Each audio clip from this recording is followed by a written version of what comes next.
Apakah yang dikatakan Alkitab tentang pengurusan keuangan Anda? Alkitab banyak bercakap tentang pengurusan keuangan. Secara umum, Alkitab tidak menggalakkan kita untuk meminjam uang. Seperti yang tercatat dalam Amsal pasal 6, 1 hingga 5, Amsal pasal 20 ayat 16, Amsal pasal 22 ayat 7, dan ayat 26 hingga ayat yang ke-27. Berbunyi begini, orang kaya memerintah ke atas orang miskin, yang meminjam menjadi hamba kepada peminjam. Jangan engkau termasuk orang yang membuat persetujuan dan yang menjadi penanggung hutang. Mengapa orang akan mengambil tempat tidurmu dari bawahmu bila engkau tidak mempunyai apa-apa untuk membayar kembali?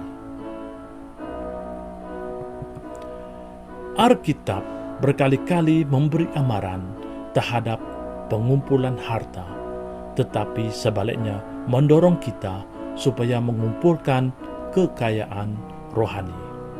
Amsal pasal 28 ayat yang ke-20 berbunyi, orang yang dapat dipercaya mendapat banyak berkat, tetapi orang yang ingin cepat menjadi kaya tidak akan luput dari hukuman. Amsal pasal 6 ayat 6 hingga 11 menakwalkan hikmat kerajinan. Kemiskinan yang teruk adalah akibat yang tidak dapat dielakkan oleh kemalasan. Kita dinasihatkan untuk melihat kepada semut yang rajin berusaha untuk menyimpan makanan bagi dirinya. Bahagian firman Tuhan ini juga memberi amaran supaya jangan tidur pada waktu di mana kita sepatutnya mengerjakan sesuatu yang menguntungkan.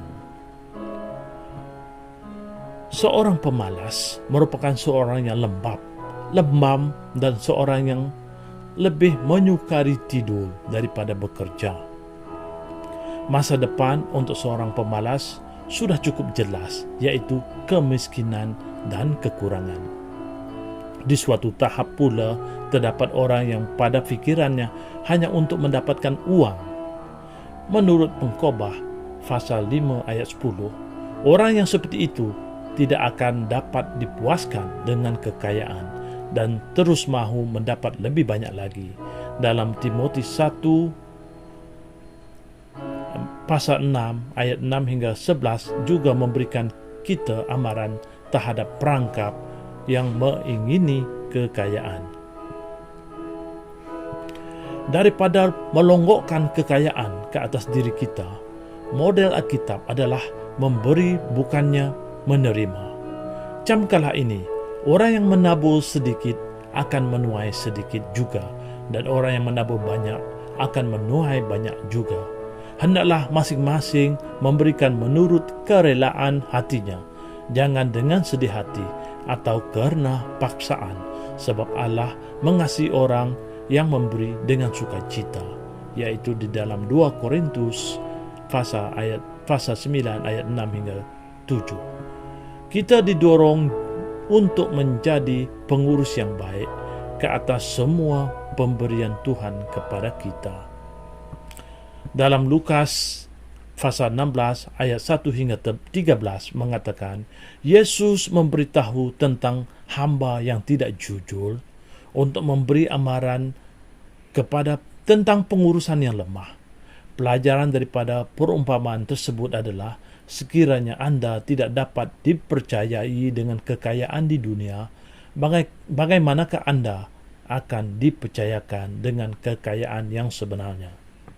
Kita juga bertanggung jawab dalam menyediakan keperluan seisi rumah kita, seperti yang diperingatkan di dalam 1 Timotius pasal 5 ayat yang ke-8, yang berbunyi, tetapi jika ada seorang yang tidak memeliharakan sanak saudaranya, apalagi seisi rumahnya, orang itu murtad dan lebih teruk daripada orang yang tidak beriman. Secara ringkasnya, apakah yang dikatakan Alkitab tentang pengurusan uang? Jawabannya dapat dirumuskan dengan satu perkataan, yaitu hikmat. Kita perlu bijak dengan uang. Kita perlu menyimpan uang, tetapi bukan sampai membuatnya menjadi satu khazanah. Kita perlu membelanjakan uang, tetapi dengan budi bicara dan pengurusan diri. Sekian, terima kasih. Tuhan memberkati.